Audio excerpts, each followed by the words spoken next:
Bueno, en este videito les vamos a mostrar cómo hacer la prueba, un test de hipótesis, ¿sí?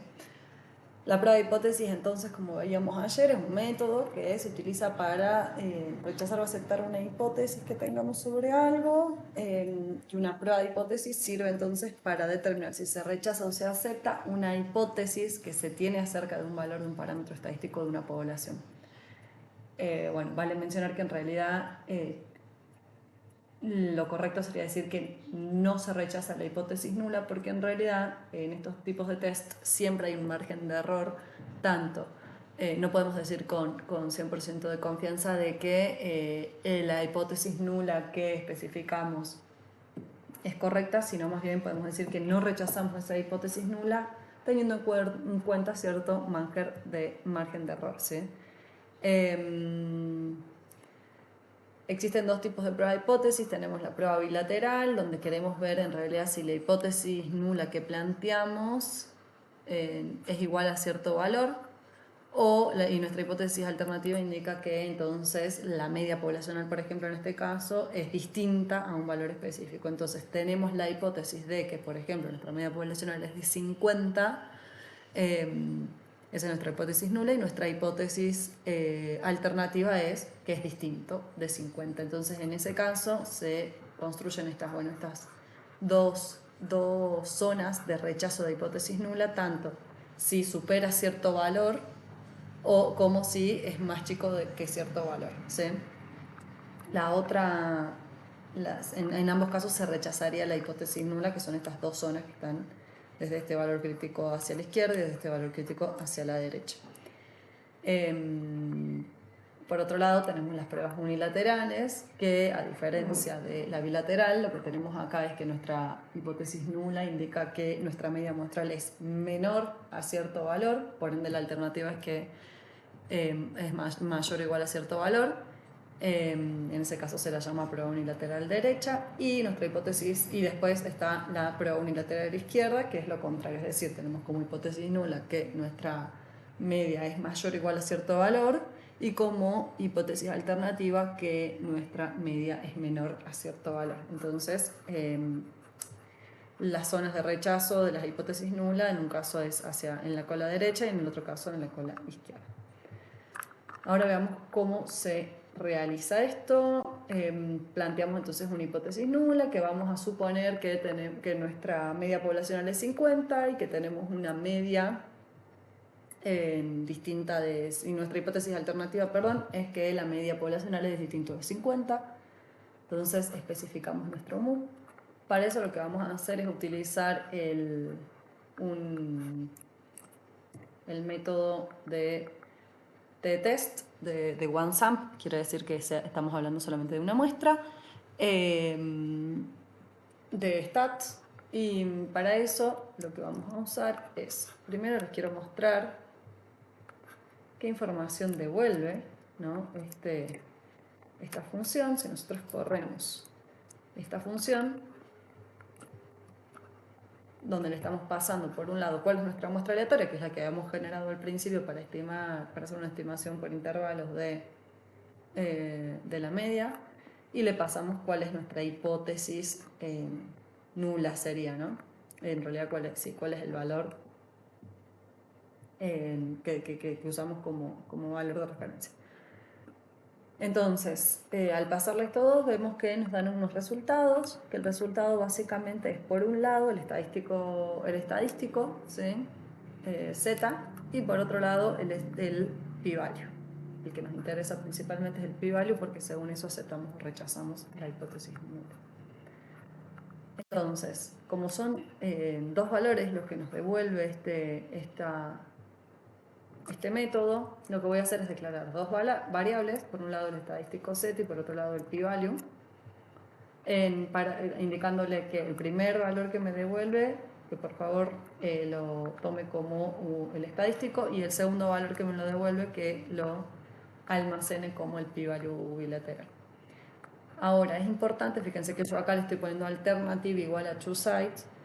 Esto, en realidad, por defecto, es en two sides. Yo lo pongo acá para que les quede, pero por defecto, si no lo ponen a esto, el resultado va a ser exactamente el mismo, ¿sí?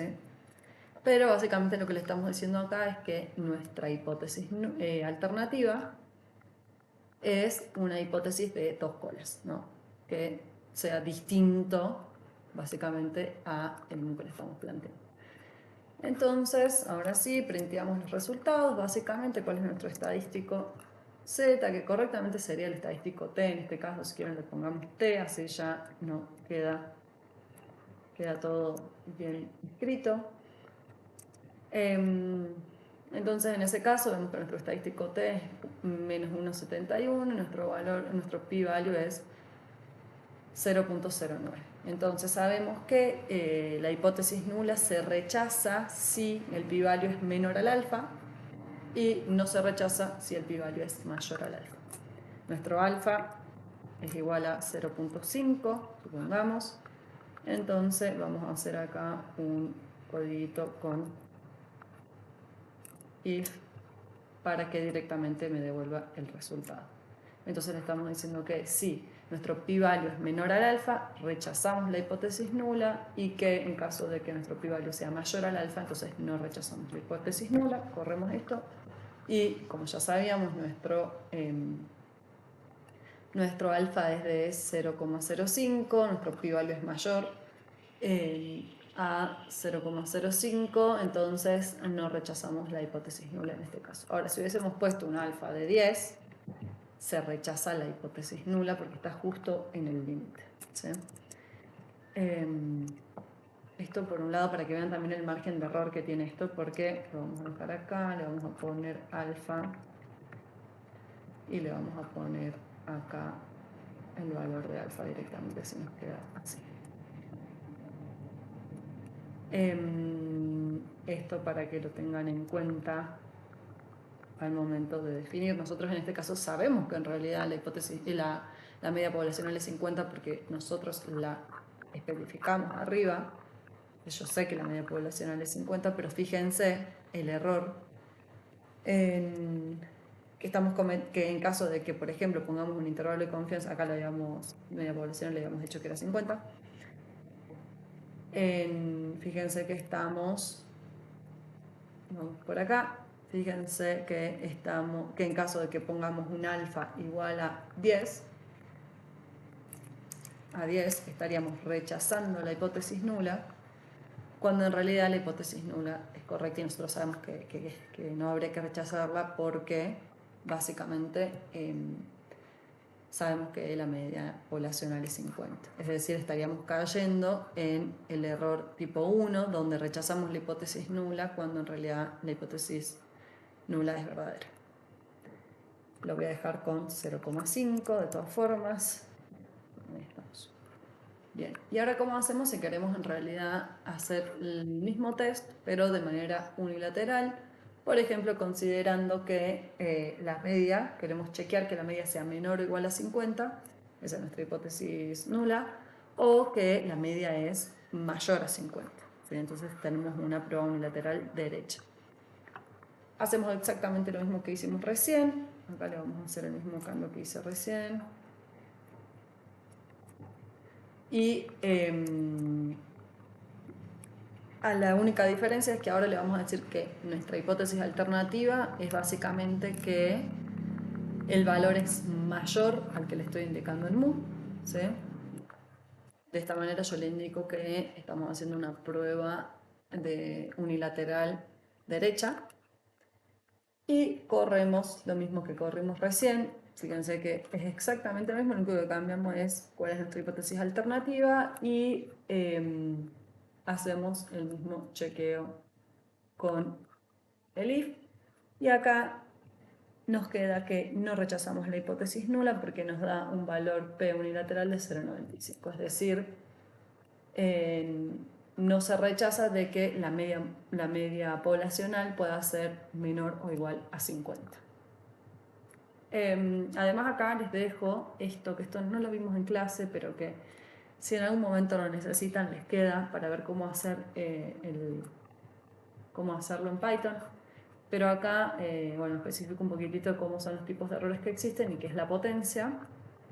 Y les dejo un código que es muy chiquito, tiene más que nada mucho texto para que expliquen, pero es bastante chiquitito, que lo que nos puede ayudar a determinar es cuál es el tamaño mínimo de una muestra que se necesita para una prueba T independiente, de modo que esta prueba tenga una potencia del 80%, es decir, que haya un 80% de probabilidad de detectar un efecto si existe, y un nivel de significancia del 5%, es decir, una probabilidad de cometer un error del tipo 1 del 5%. Entonces nos va a determinar cuál es el tamaño de la muestra que deberíamos utilizar como mínimo. Eso es todo lo que tenemos para la clase de estadística diferencial, la primera parte. Les dejé ahí algunas cositas más de también cómo calcular la diferencia de muestras. Pero sepan que en realidad si ya tienen la base, esto les queremos mostrar la base de cómo se hace para un caso en particular, para que después ustedes vayan ampliando según las necesidades que tengan, pero ya teniendo una base general de eso.